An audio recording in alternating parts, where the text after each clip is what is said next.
Hello everybody, welcome back to Screenstars. I'm here today to bring you my review for the 2023 horror film Deliver Us. The film is co-directed by Crew Ennis and Leroy Coons. Now Leroy Coons also stars in the film and co-wrote the film. We also have in the film Maria Verarate as Sister Julia, and we have Alexander Siddig as Cardinal Russo. Now, the film focuses on Father Fox, played by Leroy Coons, who is a well-respected priest. However, he wants to leave his role in the priesthood. He's found love. He's about to become a father, so he's kind of broken his vows and stuff. He's heading out, basically. But he's got a reputation for, like, exorcism, things like that, unusual events. And he is asked to kind of do one last thing, and it's to head to, I think it's Estonia, as there is a nun out there, Sister Julia, who is pregnant, apparently, with twins, and she's saying it's an immaculate conception. And there is like a prophecy that there is going to be like a nun that's going to give birth to two babies, immaculate conception. One of them's going to be good, and one of them's going to be evil. So they're taking this quite seriously, the Vatican. So they want to send Father Fox along with Cardinal Russo out to Estonia to investigate. Once they get there, they find this nun, Sister Julia, heavily pregnant, believing that these babies are talking to her. She claims that it is Immaculate Conception, but there is something sinister going on in the background. There is another priest that is part of this nunnery, Father Saul, who basically is an evil bugger, and he wants these babies for his own purposes.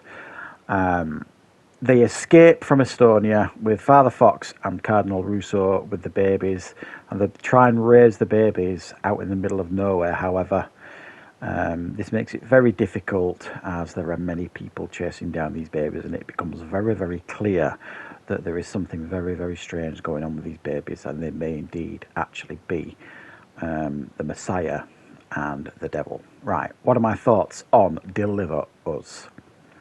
Well, I think this film has a fabulous concept. I went into this thinking it was going to be just another bog standard, like, possession type movie, you know, with The Exorcist Beginning coming out. I suspect we're going to see a raft of possession films coming out for the next 6 to 12 months, probably longer. And that's to say nothing of the fact that we get loads of them anyway. So I expected this to be another fairly low budget possession type film, and I couldn't have been more wrong, really. This film has more in common with The Omen than a typical possession film. This film isn't a possession film by any stretch of the imagination at all. It's actually a very smart film in many, many ways, and a very, very watchable film.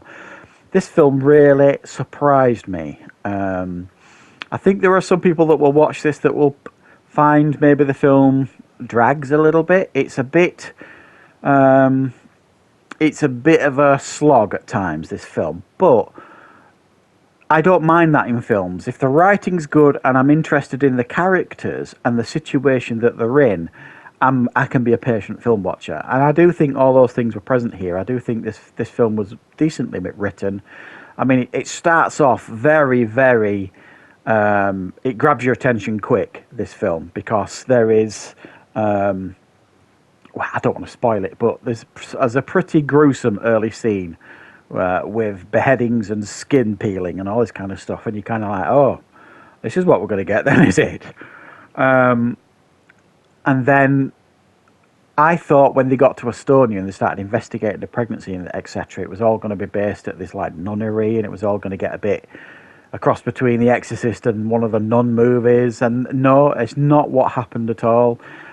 So it's pretty good at like subverting your expectations, this, and completely giving you something else. It kind of shows you this. This is what you're expecting, isn't it? And then it kind of swerves it and gives you something else. And I thought it was smartly written for that, really, that it manages to kind of twist it around a bit. I thought the idea of like these two babies, one being evil, one being good, essentially like the new Messiah, either the new Jesus or the new devil sort of thing, I thought was a really clever way. And there was a few scenes where you saw these babies, and they freaked you out a little bit. And most people that came into contact with these babies are like really heavily influenced by the evil one, because the evil baby wants his brother killed so that he can carry on and be the evil creature that it's supposed to be, if that makes sense. So there was some pretty disturbing imagery going on in this film. There's some pretty disturbing kills that go on in this film by the end of it, and it definitely held my attention throughout much of this runtime. It genuinely surprised me, and it's very competently made as well. And even though this is low budget, it's not no budget. You know, there's obviously some budget gone into this. It's nicely polished. It's beautifully shot as well at times, and there's some quite startling scenes in there. You know, of deaths and visions and all this kind of stuff. And like I say, it's got definitely more in common with The Omen than anything. So it's a film I actually do recommend if you like supernatural horrors, if you like religious type horrors. This is one that leads very heavily into religion, obviously, because of the subject matter, but it doesn't kind of shove God and religion in your face. It doesn't feel like that, because the main character here is a priest that has not lost his faith, but he wants to leave the priesthood because he's met, you know, his true love, and he wants to be a father because his true love is pregnant, etc. So definitely give this one a try, guys. You may well be surprised by it. I certainly quite enjoyed it. So thank you very much for watching. I hope you enjoyed this review. I'll be back with more content on the channel very, very soon.